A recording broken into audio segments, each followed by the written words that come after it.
आजमगढ़ उत्तर प्रदेश की धरती से मैं सौरभ तिवारी आप सभी विद्यार्थियों का अपने YouTube channel BT knowledge world पर बहुत बहुत स्वागत करता हूं और उम्मीद करता हूं आप सभी लोग स्वस्थ होंगे, मस्त होंगे, ज़बरदस्त होंगे, अपनी पढ़ाई लिखाई अपना अध्ययन कर रहे होंगे। तो प्रिय विद्यार्थियों, पिछले वीडियो तक हम लोग सिंथेसिस ऑफ सेंटेंसेस के अंतर्गत किसी नाउन या जिरंड के पूर्व प्रीपोजिशन का प्रयोग करके किस प्रकार अपने सिंथेसिस की प्रक्रिया कर सकते हैं और वाक्यों को एक सिंपल सेंटेंस का रूप दे सकते हैं, इससे संबंधित हम लोग कुछ प्रीपोजिशंस के ऊपर चर्चा कर लिए थे, जिसमें हम लोगों ने सीखा था कि किस प्रकार कॉस्ट के पहले यानी मूल्य के पहले अगर हम लोग फार का प्रयोग कर देंगे तब हम आराम से, आसानी से और बड़े ही ईजिली वाक्यों को जोड़ सकते हैं। और उसके बाद फिर हम लोगों ने सीखा था कि जब दो दिए गए वाक्यों में कहीं विरोध का भाव दिखाई देता है तो हम लोग इन स्पाइट ऑफ का प्रयोग करते हैं, तो उस प्रकार से हमारा वाक्य क्या हो जाता है, सिंथेसाइज होकर एक सिंपल सेंटेंस में कन्वर्ट हो जाता है। तो उम्मीद करते हैं कल के दोनों नियम और उसके ऊपर आधारित जो आपको एग्जाम्पल्स बताए गए थे, जो सेंटेंसेज बताए गए थे, वो आप लोग अच्छे से देख लिए होंगे। और आपने जो कमेंट बॉक्स में आंसर लिखा है वे आंसर लगभग सही हैं, तो आप लोग बहुत ही आसानी से बातों को समझ पा रहे हैं और उसका आंसर इसीलिए आप लोग बिल्कुल सही सही दे रहे हैं। हमें बहुत खुशी है इस बात की। और आप लोग इस प्रकार से जो भी क्वेश्चंस भेजे जाएंगे उसको कमेंट बॉक्स में आप बताते रहिए और जो भी अपना डाउट्स रहे उसको आप टेलीग्राम ग्रुप पे भेजते रहिएगा। तो हम लोग आज के वीडियो की शुरुआत करते हैं, सब लोग तैयार हो जाएं। और आज हम लोग कुछ और प्रीपोजिशंस देखेंगे कि किन प्रकार की स्थितियों में हम लोग नए नए प्रकार के प्रीपोजिशंस का प्रयोग करके जिरंड या नाउन के पूर्व अपने सिंथेसिस के द्वारा सिंपल सेंटेंस का निर्माण करेंगे। तो हम लोग आज का पहला रूल लेते हैं और ओवरऑल हमारा प्रीपोजिशन का ये कौन सा रूल रहेगा, तीसरा रूल रहेगा। और तीसरा रूल जो हम लोग ले रहे हैं, सब हमारी बात ध्यान से सुनेंगे। नियम ये है कि यदि हमारे पास कोई दो सेंटेंस यस वन और यस टू, यदि हमारे पास कोई दो वाक्य यस वन और यस टू इस प्रकार दिए गए हों, पहला सेंटेंस और दूसरा सेंटेंस इस प्रकार दिया गया हो कि दोनों वाक्यों के मध्य अनुकूलता का संबंध हो। यदि कोई वाक्य यस वन और यस टू इस प्रकार दिए गए हों कि दोनों वाक्यों के मध्य में अनुकूलता का संबंध हो, अनुकूलता का क्या हो, संबंध हो। यदि कोई दो वाक्य इस प्रकार दिए गए हों कि उन दोनों वाक्यों के मध्य अनुकूलता का संबंध हो, तब ऐसी स्थिति में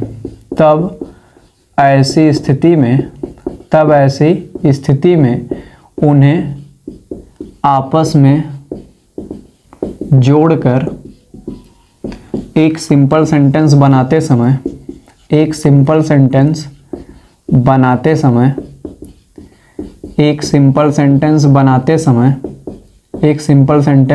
बनाते समय प्रीपोजिशन के रूप में बाई का प्रयोग किया जाता है। प्रीपोजिशन के रूप में बाई का प्रयोग किया जाता है। प्रीपोजिशन के रूप में बाई का प्रयोग किया जाता है। लल्ला सब लोग ध्यान से हमारी बात को समझेंगे। प्रीपोजिशन का तीसरा रूल जो हम लोग पढ़ रहे हैं, हम लोग बाई का प्रयोग पढ़ रहे हैं कि हम लोग प्रीपोजिशन बाई का प्रयोग कब कर सकते हैं। तो हमारे पास यदि कोई दो सेंटेंस यस वन और यस टू इस प्रकार दिए गए हैं कि दोनों में जो परिणाम है वह अनुकूलता भरा है, यानी पहला वाला जो वाक्य में अर्थ बताया जा रहा है उसी का अनुकूल परिणाम हमें दूसरे वाले में दिखाई दे रहा है।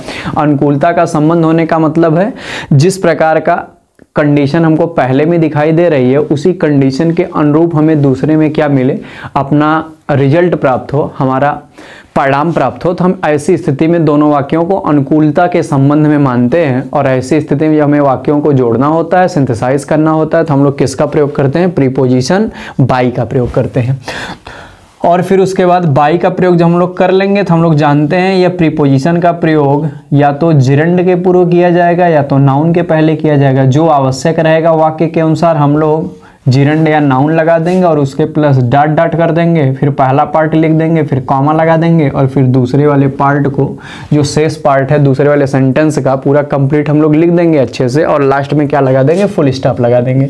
तो इस प्रकार हमारा सिंथेसाइज हो जाएगा। सब लोग ध्यान से स्ट्रक्चर देख लें। सबसे पहले हम लोग बाई लगाएंगे, फिर आवश्यक जिरंड या नाउन लगाएंगे, फिर फर्स्ट वाले सेंटेंस का रिमेनिंग पार्ट लिख देंगे, फिर कॉमा लगा देंगे और दूसरा पूरा सेंटेंस जो है उसको हम लोग उतार देंगे वहां पे और लास्ट में फुल स्टॉप लगा देंगे। तो इस प्रकार हमारी जो प्रक्रिया वह संपन्न हो जाएगी। हम लोग कुछ एग्जाम्पल लेते हैं इसके ऊपर और बातों को समझते हैं। जैसे पहला एग्जाम्पल हम लेते हैं, एग्जाम्पल है he worked hard, he worked hard, he worked hard. दूसरा है he passed the examination, he passed the examination. अब अगर आप दोनों वाक्यों को ध्यान से देखें, पहले वाले वाक्य में लिखा गया ही वर्कड हार्ड। ही मतलब उसने, वर्कड मतलब कार्य किया, हार्ड मतलब कठिन, उसने कठिन कार्य किया। करा ही पास्ड, वह उत्तीर्ण हो गया, उत्तीर्ण कर लिया। द एग्जामिनेशन मतलब एग्जामिनेशन को करा और उसने एग्जामिनेशन को क्या कर लिया, उत्तीर्ण कर लिया। तो पहले वाले वाक्य में बताया जा रहा है कि उसने कठिन परिश्रम किया, कठिन कार्य किया, और दूसरे में बताया जा रहा है कि उसने एग्जामिनेशन को पास कर लिया, उत्तीर्ण कर लिया। तो हम लोग देख रहे हैं पहले वाले वाक्य और दूसरे वाले वाक्य में अनुकूलता का संबंध है। जनरली अगर आप बहुत ज़्यादा मेहनत करेंगे, बहुत अच्छा काम करेंगे अपनी परीक्षा के लिए, तो आप उस परीक्षा को पास कर लेंगे। यही अनुकूलता है कि हम मेहनत कर रहे हैं और हमें उस मेहनत का परिणाम अपनी सफलता के रूप में मिल रहा है।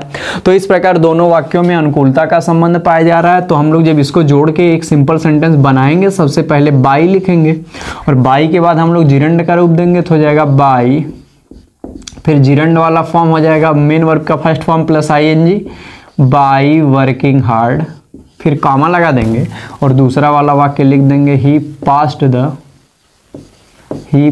The examination, he passed the examination, he passed the examination by working hard, comma he passed the examination. इन दोनों वाक्यों में अनुकूलता का संबंध था तो हम आसानी से बाई का प्रयोग करके इन वाक्यों को जोड़ दिए। हम लोग एक और उदाहरण लेते हैं इसी टाइप का, इसी वाले नियम पे बेस्ड। सब लोग ध्यान से उसको समझेंगे। अगला है, मान लेते हैं अनिल रैन फास्ट, अनिल रैन फास्ट, अनिल रैन फास्ट। और दूसरा सेंटेंस है ही caught the bus, he caught the bus। करा अनिल रैन दौड़ा फास्ट तेज, करा अनिल तेज दौड़ा, और दूसरे में करा ही caught the bus, करा उसने बस को क्या कर लिया, पकड़ लिया। तो अगर इन दोनों वाक्यों को आप देखें तो अनिल तेज दौड़ा और उसका जो परिणाम है वो अनुकूल हुआ कि उसने बस को क्या कर लिया, पकड़ लिया। तो इन दोनों वाक्यों में हमें अनुकूलता का भाव दिखाई दे रहा है, अनुकूलता का संबंध दिखाई दे रहा है। तो हम लोग इसको बाई से आसानी से बना सकते हैं। सबसे पहले हम लोग लिखेंगे बाई और यहाँ पे रन है, उसमें हम लोग इसका जिरंड फॉर्म बना देंगे तो हो जाएगा by running fast, by running fast, और फिर कॉमा लगा देंगे। पहले वाले वाक्य में हम देख रहे हैं कि हमारा नाउन है और दूसरे में उसी के जगह पे उसी का रिप्रेजेंट करने वाला शब्द प्रोनाउन है। तो हम लोग जब नाउन और प्रोनाउन दोनों आता है और एक ही शब्द के लिए यूज किया जाता है नाउन के लिए, तो हम लोग नाउन को प्राथमिकता दे देते हैं। तो यहाँ पे हम लोग नाउन लिख देंगे अर्थात अनिल लिख देंगे तो हो जाएगा by running fast comma Anil caught the bus, Anil caught the bus, by running fast Anil caught the bus. यहाँ पे जो हमारा रनिंग है वह मेन वर्ब के फर्स्ट फॉर्म में आईएनजी का रूप में प्राप्त हो रहा है। इसका मतलब ये यहाँ पे जिरंड का काम कर रहा है। तो हम लोग जिरंड के पहले अगर नाउन, अगर जिरंड के पहले अगर हम लोग प्रीपोजिशन का भी प्रयोग कर देंगे तो वह सिंपल माना जाएगा। तो इस प्रकार से हम लोग इसको भी कर लिए। इसी प्रकार हम एक और एग्जाम्पल देखते हैं। अगला है तीसरा एग्जाम्पल है महेश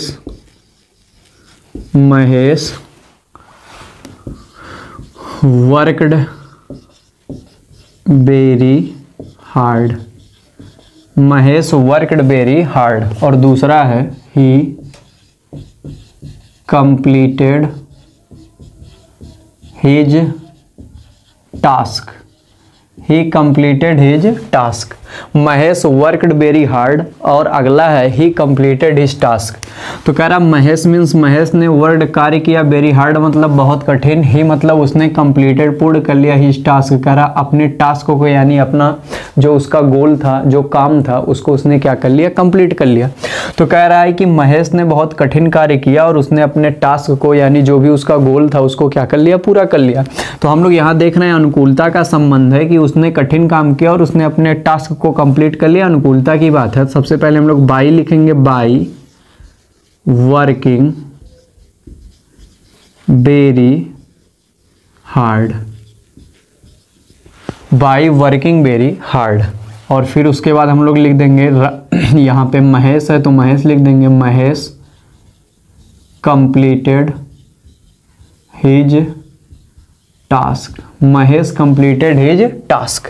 तो इस प्रकार से ये वाला वाक्य भी हम लोग सिंपल में कन्वर्ट कर दिए और यहाँ पे हम लोग प्रीपोजिशन बाई का प्रयोग क्यों कर रहे हैं, क्योंकि हमारा अनुकूलता का क्या है, संबंध है। तो इस प्रकार उम्मीद करते हैं आपको ये वाला कंसेप्ट समझ में आया होगा। हम एक एग्जाम्पल और ले लेते हैं जिससे आपको अस्थायी रूप से बातें और ज़्यादा क्लियर हो जाए। सेंटेंस है चौथा, Shiva Shiva Shiva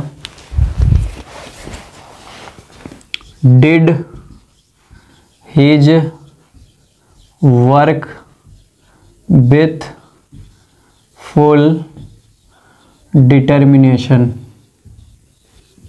Shiva did his work with full determination। और दूसरा है he got a prize for it। चलो हमारी बात ध्यान सुने। करा शिवा मीन्स शिवा ने डिड किया हिज अपना वर्क कार्य विद फुल डिटर्मिनेशन, मतलब पूरे दृढ़ संकल्प के साथ। करा ही उसने गॉट प्राप्त किया अ प्राइज फॉर इट, इसके लिए उसने क्या पाया, पुरस्कार प्राप्त किया।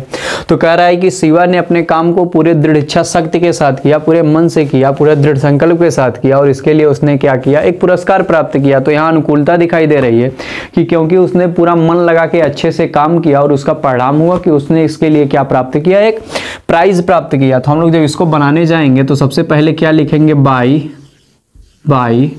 और यहाँ डू होता है, इसमें आईएनजी जोड़ देंगे तो हो जाएगा by doing his work, by doing his work with full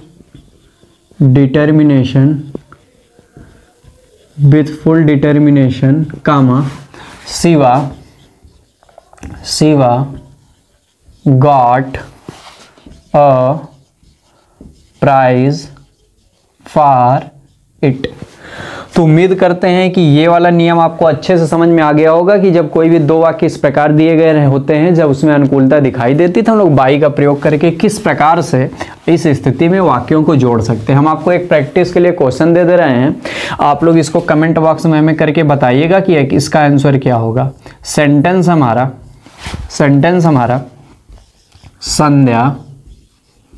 Sandhya completed her work very patiently। और दूसरा she got a reward for it। Sentence Sandhya completed her work very patiently, करा she got a reward for it. करा संध्या ने पूरा किया अपना काम बहुत धैर्यपूर्वक, करा she got a reward for it और इसके बदले उसने क्या प्राप्त किया, एक इनाम प्राप्त किया। तो इसको आप लोग मिला के इस नियम के द्वारा, जिसमें हमें अनुकूलता दिखाई दे रही है, अर्थात बाई प्लस आगे जो भी स्ट्रक्चर बनेगी उसका प्रयोग करके आप लोग इस पूरे वाक्य को जोड़कर एक सिंपल सेंटेंस में कन्वर्ट करेंगे, जिससे ये बात अस्थायी रूप से आपको क्लियर हो जाएगी कि ये नियम आपको आ गया। तो हम लोग रूल नंबर 3 तक बातों को अच्छे से समझ गए। अभी सब लोग वीडियो को लाइक कर देंगे और जितने भी आपके जानकारी के लोग हैं, जितने भी आपसे संबंधित जुड़े हुए लोग हैं, जितने भी आपके क्लासमेट्स हैं, जितने भी आपके ऐसे जानकारी के बच्चे हैं जो सिंथेसिस पढ़ना चाहते हैं, आप उन सभी बच्चों को वीडियो को अभी शेयर कर सकते हैं और आप कमेंट किया करिए, लाइक किया करिए, जिससे ये समझ में आए कि आप बिल्कुल क्लासरूम में इंगेज हैं और आपका बड़ा भाई जो मेहनत कर रहा है आपको उससे बहुत ज़्यादा बेनिफिट हो रहा है और आप उन सारी चीज़ों को अपने नोट्स पे भी बनाते जा रहे हैं, जिससे आने वाले समय में वो आपके लिए बहुत ज़्यादा लाभप्रद होगी। तो हम लोग आगे बढ़ते हैं और रूल नंबर 3 समझने के बाद अब हम लोग बात करते हैं रूल नंबर 4 के ऊपर। हम लोग किसके ऊपर बात करते हैं, रूल नंबर 4 के ऊपर। रूल नंबर 4 के ऊपर सब हमारी बात ध्यान से समझेंगे। रूल नंबर 4 मोस्ट इंपॉर्टेंट है, सब लोग इसको स्टार कर देंगे। हमारी बात सब लोग ध्यान से समझें। रूल नंबर 4 क्या है, यदि किन्हीं भी दिए गए दो वाक्यों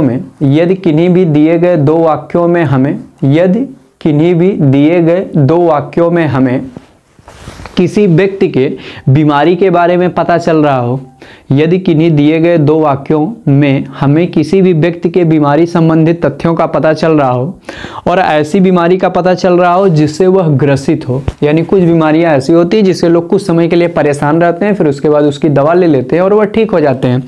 तो नियम ये कहता है कि यदि कोई दो वाक्य इस प्रकार दिए गए हों जिसमें किसी व्यक्ति के किसी बीमारी का वर्णन किया गया हो, यानी जिस बीमारी से वह लंबे समय से थोड़ा ग्रसित है उसके बारे में बात की गई हो, और जब वह व्यक्ति उस बीमारी से ग्रसित हो और ऐसी कंडीशन में हमें वाक्यों को आपस में कंबाइन करना हो, जोड़ना हो, तब हम उस बीमारी के नाम के पहले विथ का प्रयोग करते हैं। किसका प्रयोग करते हैं? विथ का।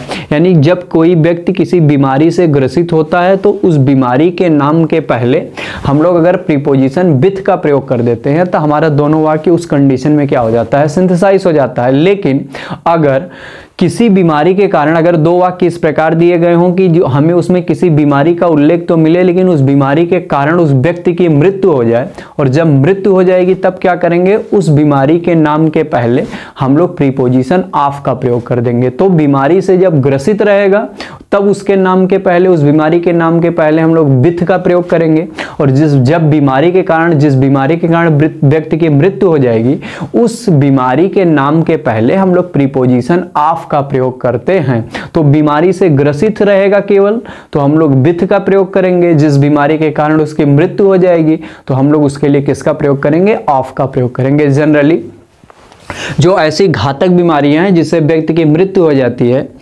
जैसे कैंसर हो गया आपका, ऐसी जो घातक बीमारियां होती हैं जिससे व्यक्ति की मृत्यु हो जाती है, वहां पे हम लोग ऑफ का प्रयोग कर देते हैं क्योंकि उसके कारण व्यक्ति की मृत्यु हो गई, उसका इलाज अभी उतने अच्छे लेवल का, बहुत अच्छे लेवल का नहीं हो पाया है, तो बचने की संभावना वहां पे बहुत कम होती है। और जो नॉर्मल सी बीमारियां हैं जैसे बुखार हो गया किसी को, जुकाम हो गया किसी को, ऐसी नॉर्मल बीमारियां जो होती है, दर्द हो गया, कोई पेन हो गया, तो इससे संबंधित जो बीमारियां होती है जिससे हम लोग थोड़ा ग्रस्त रहते हैं और फिर हम लोग दवा लेते हैं तो हम ठीक हो जाते हैं, ऐसी बीमारियों के नाम के पहले हम लोग किसका प्रयोग कर देते हैं?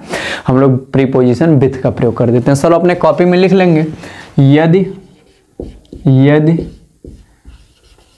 कोई दो वाक्य इस प्रकार दिए गए हों, यदि कोई दो वाक्य इस प्रकार दिए गए हों जिसमें हमें किसी व्यक्ति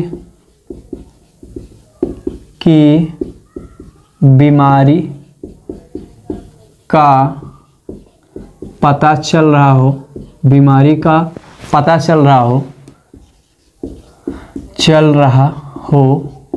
और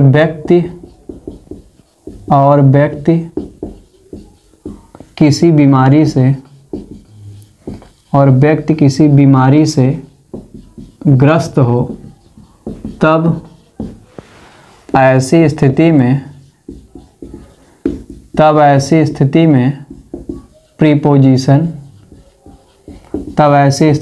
प्रीपोजिशन विथ का प्रयोग करते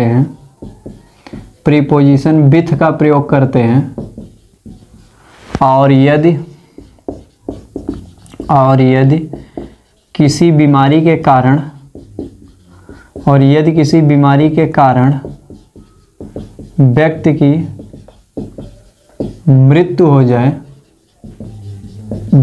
मृत्यु हो जाए तब हम ऑफ का प्रयोग करते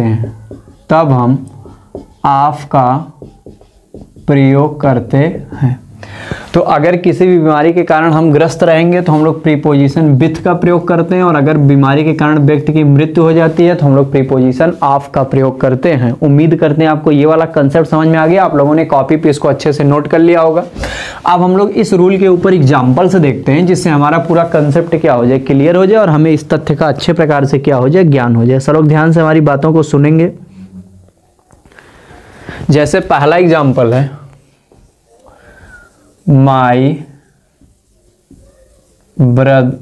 brother is ill। My brother is ill। और दूसरा सेंटेंस है he has a high fever।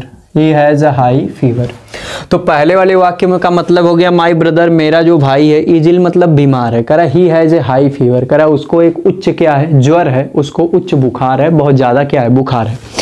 तो पहले वाले वाक्य में कह रहा है मेरा भाई बीमार है, और दूसरे में बीमारी, किस बीमारी से वह ग्रसित हो वह बता रहा है, he has a high fever, कह रहा है उसको एक क्या है, बहुत तेज क्या है, बुखार है। तो हम लोग यहाँ देख रहे हैं, यहाँ पे बीमारी का जिक्र किया गया है, लेकिन यह जो बीमारी के बारे में तथ्य बताया गया है उससे वह ग्रसित है, यानी कुछ समय से, चाहे एक दिन हो, चाहे एक घंटा हो, चाहे एक हफ्ता हो, चाहे एक महीना हो, इससे नहीं मतलब है। जिस अभी फिलहाल जिस समय वाक्य लिखा गया उसके अनुसार जो मेरा भाई है, यानी वह जो व्यक्ति है, कह रहा है कि वह अभी उस बीमारी से क्या है, ग्रस्त है।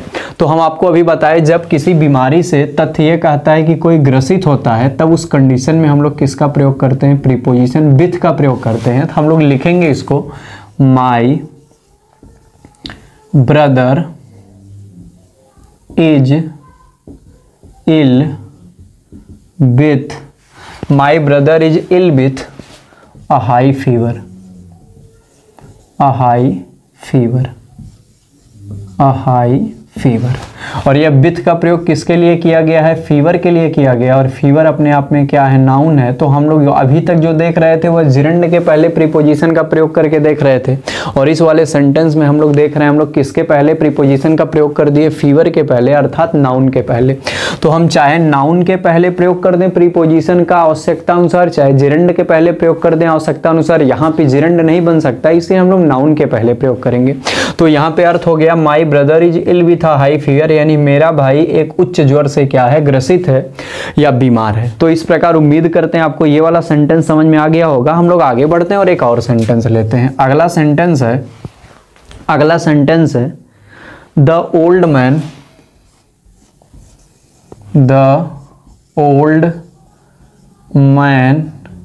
Is ill, the old man is ill, और दूसरा है he has a high, he has a high fever, he has a high fever।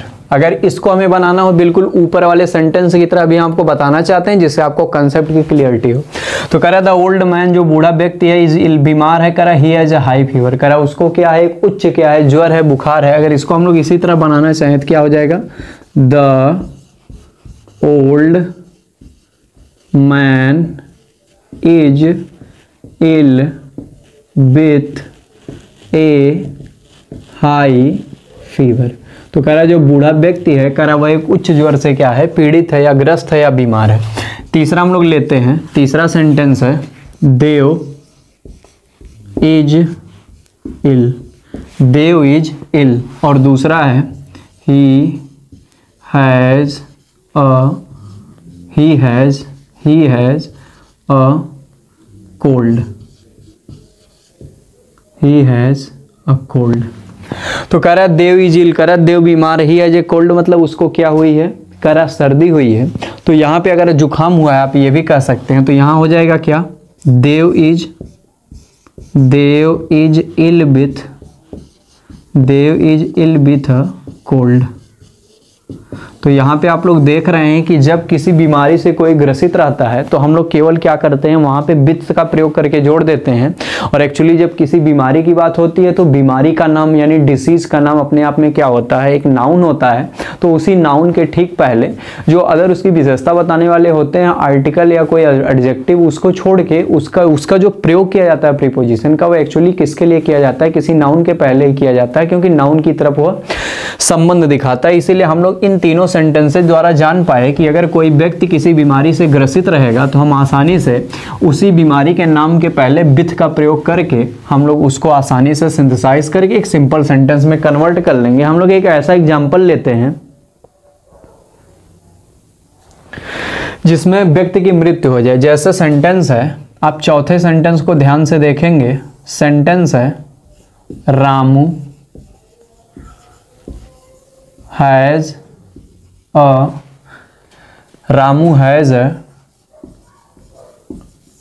dangerous disease, Ramu has a dangerous disease. और दूसरा हम लोग लिख दे रहे हैं ही died, he died, he died cholera, he died cholera, he died cholera। तो कह रहा है रामू मतलब रामू है जो डेंजरस डिसीज, कह रहा है रामू को एक खतरनाक बीमारी हुई है, कह रहा ही डाइड कॉलरा, कह रहा है कि और वह कॉलरा से क्या हो गया, मर गया और उसकी मृत्यु हो गई। तो हम लोग देख रहे हैं इस वाले में जिस डेंजरस डिसीज उसके पास थी या जिस डेंजरस डिसीज से वह ग्रसित था उसी के कारण यानी कॉलरा कारण दूसरे वाले सेंटेंस में बताया जा रहा है उसकी क्या हो गई, मृत्यु हो गई। तो इस बार अगर हम लोग देखेंगे तो इसको बनाने जाएंगे तो हम लोग लिखेंगे Ramu died of, Ramu died of a dangerous disease, dangerous disease, dangerous disease cholera. यानी जो रामू था करा उसकी एक खतरनाक बीमारी जो थी करा कॉलरा, जिसको हम लोग हैजा भी कह देते हैं, करा उसके कारण उसकी क्या हो गई, मृत्यु हो गई। तो जब मृत्यु हो गई तो हम लोग यहाँ प्रीपोजिशन ऑफ का प्रयोग कर दिए और जब तक वह केवल ग्रसित रहता था व्यक्ति तब तक हम लोग किसका प्रयोग करते थे, विथ का प्रयोग करते थे। तो इस प्रकार हम लोग समझ पाए कि जब व्यक्ति की मृत्यु हो जाएगी तो हम लोग ऑफ का प्रयोग कर देंगे, जब तक वह ग्रसित रहेगा तब तक हम लोग विथ का प्रयोग कर देंगे। हम लोग एक और एग्जाम्पल लेते हैं, सब लोग ध्यान से हमारी बातों को समझेंगे। अगला है इस टाइप का दूसरा सेंटेंस हम लोग लेते हैं। ये सेंटेंस है, ओवरऑल आप लोग अपना सेंटेंस देखते जाइएगा। हम लोग अगला सेंटेंस ले रहे हैं, पांचवा ओवरऑल। तो पांचवा सेंटेंस हम मान लेते हैं Saket, Saket is ill, Saket is ill from a for a long time, is ill for a long time. इसका मतलब क्या हो गया, साकेत बीमार है फॉर ए लॉन्ग टाइम मतलब लंबे समय से, कह रहा है साकेत लंबे समय से बीमार है। और दूसरे में आप मान लेते हैं, लिख दें he died, he died, he died of, he died of, he died of cancer, he died of cancer. तो अगर आप लोग ध्यान से देखें तो कह रहा है साकेत एक लंबी बीमारी से बहुत एक बीमारी से लंबे समय से क्या है, ग्रसित है। कह रहा ही डाइड ऑफ कैंसर, कह रहा और वह जो बीमारी है कैंसर, कह रहा उससे उसकी क्या हो गई, मृत्यु हो गई। सब लोग लिख देंगे इसको Saket died of, Saket died of cancer. वहाँ पे लॉन्ग टाइम लिखने की जरूरत नहीं है क्योंकि ये नॉर्मली बना लेंगे हम लोग, साकेत डाइड ऑफ कैंसर। कह रहा साकेत किसके कारण मर गया, कह रहा साकेत की मृत्यु कैंसर नामक डिसीज के कारण हो गई, कैंसर के द्वारा उसकी क्या हो गई, मृत्यु हो गई।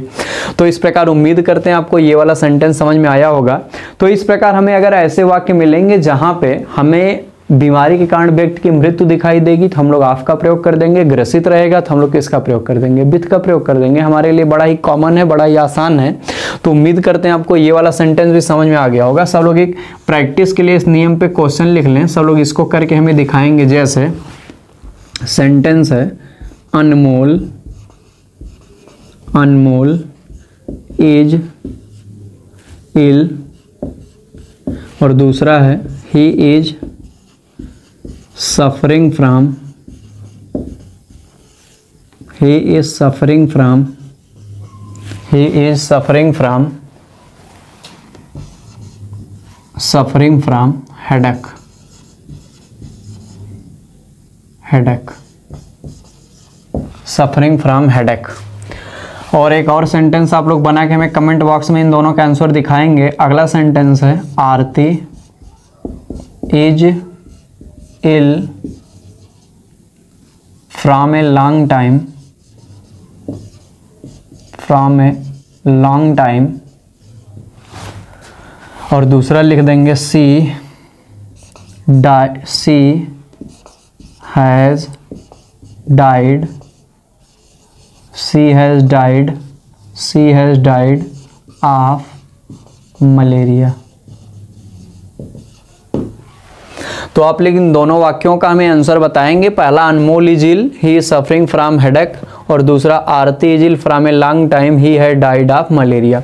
तो आप लोग इन दोनों वाक्यों का जो आंसर है सिंथेसिस करने के बाद जो सिंपल सेंटेंस में आएगा उसका आप लोग हमें आंसर बताएंगे कमेंट बॉक्स में और अपने नोट्स पे सब लोग लिख लेंगे। उम्मीद करते हैं आज आपको दोनों नियम अच्छे से समझ में आ गए होंगे कि किस कंडीशन में हम लोग, किस कंडीशन में और किस परिस्थितियों में हम लोग जब अनुकूलता रहेगी तो क्या लगाएंगे और जब हमें बीमारियां इस प्रकार आ जाएंगी तब हम लोग किसका प्रयोग करेंगे। उम्मीद करते हैं आज की वीडियो आपको पसंद आई होगी, सब कुछ समझ में आया होगा।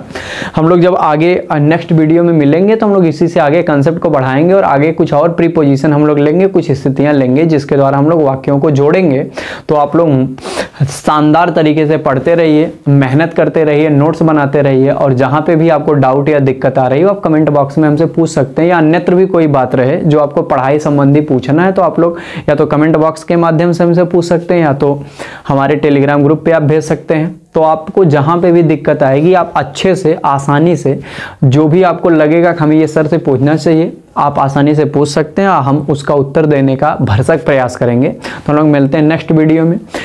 जो लोग चैनल पे पहली बार आए हैं वे लोग चैनल को सब्सक्राइब कर लें, नोटिफिकेशन बेल को ऑन कर लें, टेलीग्राम ग्रुप डिस्क्रिप्शन में लिंक है उसका, वहाँ से ज्वाइन कर लें। और जितने भी अपने ऐसे बच्चे जो 10 और 12 में इस बार 25-26 सेशन में अपनी पढ़ाई कर रहे हैं इस समय, उनको आप लोग अपनी वीडियोस को, इन सभी वीडियोस को शेयर कर सकते हैं अपने परिवार को और ज़्यादा लोगों तक प्रसारित करवा सकते हैं, जिससे ज़्यादा से ज़्यादा लोग इस फ्री एजुकेशन का जो हम लोग एक शानदार सा एम लेके चल रहे हैं कि आपको सही कंटेंट बहुत सुलभता के साथ आपके पास उपलब्ध हो जाए और आप कभी भी जब कॉम्पिटिटिव लेवल में बैठे तो कभी भी आपको ऐसा ना लगे कि हमारा कोई कंसेप्ट नहीं आ रहा है या हमें ये कंसेप्ट नहीं आता है। आप इन सारी चीज़ों से मुक्त रहें, अपने नोट्स प्रॉपर सब लोग बनाएं, रोज आके क्लास अटेंड करें बाकी।